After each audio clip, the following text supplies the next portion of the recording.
Jumlah keseluruhan pengambilan pekerja di Singapura tahun lalu mencapai paras tertinggi dalam masa 15 tahun. Kadarnya adalah 2.9% lebih tinggi berbanding paras pada tahun 2019. Kadar pengangguran bagi tempoh jangka panjang juga bertambah baik berbanding purata sebelum berlakunya pandemik COVID-19. Secara keseluruhannya, jumlah pemberhentian pekerja juga lebih rendah berbanding 2019. Ini meskipun pemberhentian pekerja naik dalam 2 suku terakhir tahun lalu akibat penyusunan semula perniagaan. Lebih 70% rakyat dan penduduk tetap Singapura mendapat pekerjaan dalam tempoh 6 bulan selepas diberhentikan kerja. Kadar itu adalah yang tertinggi sejak 2015. Kementerian Tenaga Manusia MOM menyangkakan kadar pertumbuhan pekerja akan lebih rendah tahun ini dan mungkin tidak sama rata bagi semua sektor. Misalnya, sektor dagangan burung dan pengeluaran barangan elektronik dijangka lebih lemah kerana kemerosotan permintaan global. Sektor penerbangan dan penginapan sebaliknya dijangka meraih manfaat daripada pemulihan sektor pelancongan.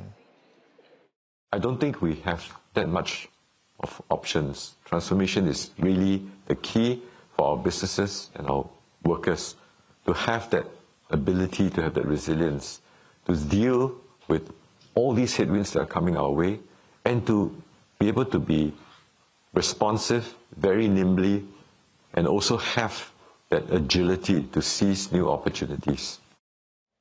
Dalam pada itu, barometer kepercayaan syarikat perhubungan awam dan perunding cara Edelman mendapati tahap kepercayaan terhadap pemerintah Singapura adalah yang paling tinggi.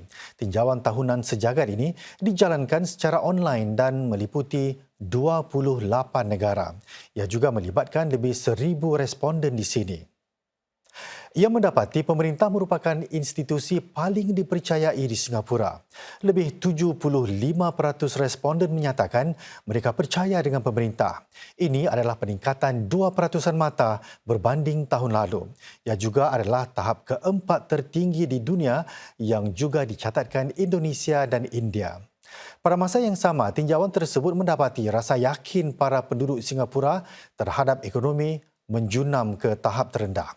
Hanya 36% rakyat tempatan percaya keadaan mereka dan keluarga mereka akan bertambah baik dalam masa 5 tahun akan datang.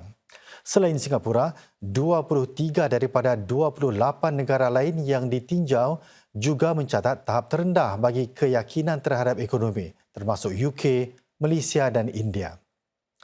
Bagi para responden di Singapura, kehilangan pekerjaan menjadi kebimbangan paling utama. Ini disusuli masalah inflasi. Kehilangan pekerjaan dan masalah hutang adalah di antara masalah utama yang dihadapi mereka yang menghubungi agensi cegah bunuh diri. Ukuran kepercayaan Edelman juga mendapati Singapura adalah negara paling kurang berlaku polarisasi sama seperti di Malaysia dan China. Namun sekitar 30% penduduk berpendapat Singapura lebih berpecah belah sekarang berbanding pada masa lalu. Meskipun demikian, kadar ini lebih rendah berbanding purata global iaitu sebanyak lebih 50%. Dan di tengah-tengah keadaan dunia yang semakin berpecah belah, lebih 70% pekerja Singapura juga mempercayai majikan mereka. Namun perangkaan ini turun sedikit berbanding tahun lalu. Pada masa yang sama, majoriti penduduk Singapura berharap Ketua Pegawai Eksekutif atau CEO mereka dapat mengambil pendirian umum mengenai isu-isu seperti layanan terhadap pekerja, perubahan iklim dan diskriminasi. Lebih 60% pengguna di Singapura menyatakan mereka membeli dan menyokong jenama berdasarkan nilai-nilai yang dipegang. Lantaran itu, semakin banyak perniagaan di Singapura mahu berkhidmat kepada masyarakat. Syarikat tilam King Coil Singapura berpegang kepada sifat menyumbang kembali kepada masyarakat. Lantaran itu, ia menyalurkan 10% keuntungannya untuk biasiswa para pelajar sekolah menengah. King Coil Singapura juga mendermakan $30,000 kepada dana kebajikan yang menyediakan seragam dan peralatan sekolah bagi mereka yang tidak mampu. Sebahagian daripada usaha terbarunya, ia juga akan bekerjasama dengan beberapa organisasi untuk membantu golongan berkeperluan khas. Sementara itu, ada syarikat-syarikat kecil dan sederhana tempatan yang terus berkhidmat kepada masyarakat mengikut kemampuan. Misalnya, syarikat menjual bidai ini mendermakan beberapa produknya kepada keluarga berpendapatan rendah. Menurut syarikat MC2, usaha ini mungkin membantu para pelanggan yang kekurangan. Ia kini merancang untuk menderma kepada lebih ramai orang, termasuk kepada rumah anak-anak yatim dan pusat jagaan warga emas.